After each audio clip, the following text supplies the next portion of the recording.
Hello everyone welcome back to study with Om Prakash YouTube channel आम ओम प्रकाश आज नहीं दशम श्रेणी जो फॉर्मेटिव असेसमेंट 4 एग्जाम होची FA4 जहाँ कौच तो तार सामाजिक विज्ञान सोशल साइंस पे रियल क्वेश्चन पेपर तो पे तुम काली कौन अच्छे 8 तारीख दिन अच्छे FLO आ GSC तो तापर दिन अच्छी कौन ना SLE SSC मान 9 तारीख दिन मंगलवार क्वेश्चन पे 9 तारीख ओके तो तुमने देखने ये कॉपीराइट अवस्था तुम 2023-24 पे ओरिजिनल क्वेश्चन पेपर तुमने ई स्टाइल जो पैटर्न देखिए जापर ये पूरा रियल क्वेश्चन पेपर बोली तो ये देख name of the student roll number section लिखा है तो signature of the subject teacher ये अच्छी तो तुमने ये सब्जेक्ट टीचर तुम सिग्नेचर करेंगे तो ये टाइप तुम एग्जाम हो तुम देख ये भी अच्छी देती कौन समस्त प्रश्न उत्तर गोटे कि शब्द कि गोटे वाक्य लिख ओडिशा रे केउं शिक्षा वर्ष राष्ट्रीय स्वास्थ्य बीमा योजना कार्यकारी होची तो तुमर ओडिशा रे तुम 2009-10 आर्थिक वर्ष तुम कौन राष्ट्रीय बीमा योजना कार्यकारी होची तो पे भिडियो आगे बढ़िया पूर्व मुझे कह रखुच्छी जे सब चैनल को सब्सक्राइब कर channel fast of all subscribe कर आगे जाकि तले रेड कलर सब्सक्राइब बटन से सब्सक्राइब कर बेल आइकन प्रेस कर जहाँफल कि 3 दिन जाक जी FA4 हम कि तुम प्री बोर्ड एग्जाम हम जहाँ भी तार क्वेश्चन गुड़ा पे चैनल अपलोड हो तुम सुविधा पाइज आ PDF जार दरकार पे टेलीग्राम ग्रुप रे जॉइन कर टेलीग्राम ग्रुप रे पे PDF गुड़ा देदेवी तुम से पे डाउनलोड कर देखिपर लेकिन समस्त प्रश्न उत्तर गोटे कि शब्द कि वाक्य लिख ओडिशा रे केउं शिक्षा वर्ष राष्ट्रीय स्वास्थ्य बीमा योजना कार्यकारी होची तो 2009-10 आर्थिक वर्ष महाराजा कृष्णचंद्र गजपति मेडिकल कॉलेज केउठारे अवस्थित तो यहाँ है ब्रह्मपुर ठारे अवस्थित केबे हीराकुद नदीबंध योजना कार्य आरंभ होता तो 1948 मसीह हीराकुद नदीबंध योजना कार्यकारी होता क्यों कंपनी साहाय्य धामरा बंदर निर्माण होती तो टाटा कंपनी साहाय्य तुम धामरा बंदर निर्माण होती भूटान प्रतिरक्षा क्षेत्र में क्यों देश उपर निर्भर कर तो भूटान तुम प्रतिरक्षा क्षेत्र कौन ना भारत उपर निर्भर कर समस्त प्रश्नर उत्तर गोटे शब्द कि गोटे वाक्य लिख केबे एशिया संपर्क सम्मेलन अनुष्ठित होता तो 1947 मसीहा मार्च मसरे होता तुम कौन ना एशिया संपर्क सम्मेलन आचार्य विनोबा भावे क्यों आंदोलन मुख्य थे तो आचार्य विनोबा भावे तुम कौन ना भूदान आंदोलन जो थे मुख्य थे क्यों देशर वैषयिक सहायतार राउरकेला इस्पात कारखाना प्रतिष्ठित होती तो जर्मानी तुम वैषयिक सहायतार राउरकेला इस्पात कारखाना प्रतिष्ठा होती जातीय राजपथ 18 दैर्घ्य केते तो 414 किलोमीटर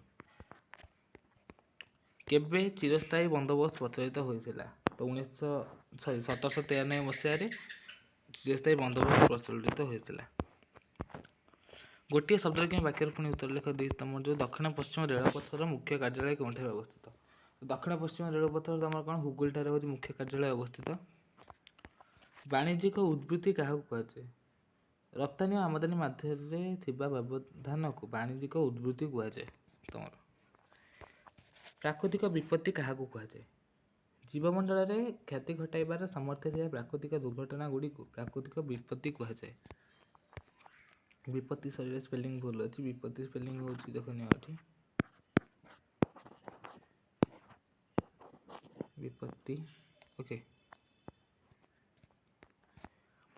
क्रांति मंडलीय बात्या जो क्यों अंचल व्यापक धनजीवन हानि घटी थाए तो यहाँ बड़ बड़ सामुद्रिक ढेउ उपकूल अंचल उद्योगी क्या कहुए व्यवसाय बा उद्योगर प्रतिष्ठाता को उद्योगी कहुए गोटे शब्द उत्तर लिख कौन ना किए उद्योग शब्द को प्रथम अर्थनीति प्रचलन करते तो तुम रिचार्ड कांटलिन करते कौन ना उद्योग शब्द को अर्थनीति प्रथम थर प्रचलन करते बिजुली किपरि उत्पन्न हुए मेघ मेघ मध्य कि मेघ और भूमि मध्य परस्पर विपरीत चार्ज मिलन बिजुली सृष्टि हुए केबे विश्व सबुठार बेसी ताप प्रवाह होता तो 1998 मसीह तक विश्व में बेसी ताप प्रवाह होता देशर सर्वपुरातन जातीय राजपथर नाम कौन तो तुम देशर सर्वपुरातन जातीय राजपथर नाम कौन ना ग्रैंड ट्रंक रोड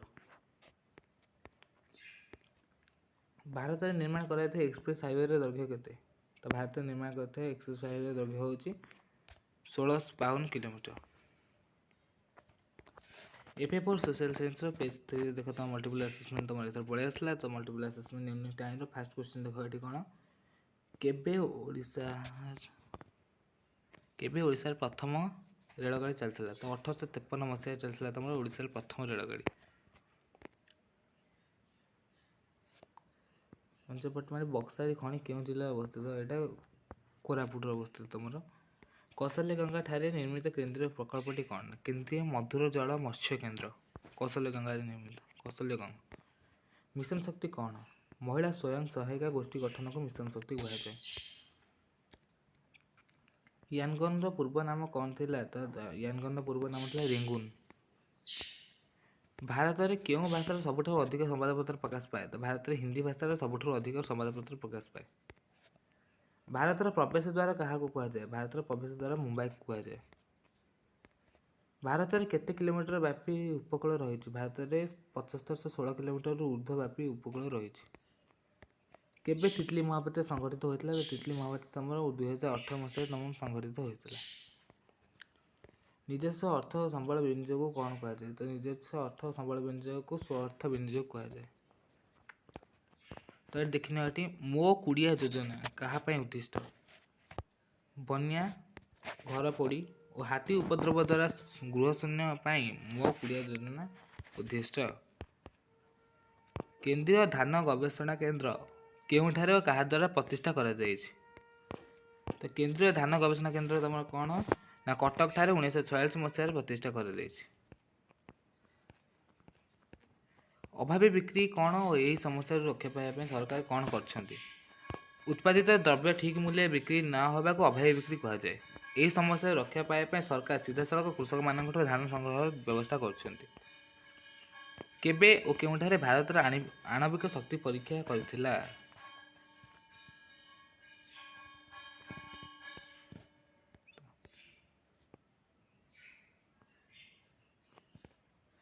तो तुम कौन सॉरी जो तापूर्व क्वेश्चन गोटे छाड़गली। शिल्पर विकास में ओडिशा उपलब्ध संबल गुड़िक कौन?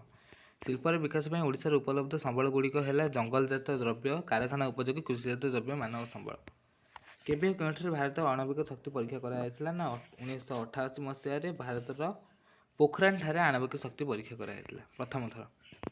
तो तापर देखना तुम एस्पिरेशनल कंपोनेंट अच्छी कौन ना भारत मानचित्र 5टी प्रमुख बंदर गुड़ी चिन्हित कर कि साधारण परिवहन व्यवस्था प्रति लोकों मध्य आग्रह सृष्टि करने केतोटी स्लोगान तैयारी कर। तो पिला निजे तुम अच्छी तो तुम देखना ये 5टा बंदर आ भर चिन्ह दब। ओके तो पिलाने तुम वीडियो टी मुझे पिलाने ये समाप्त कर। जय जगन्नाथ।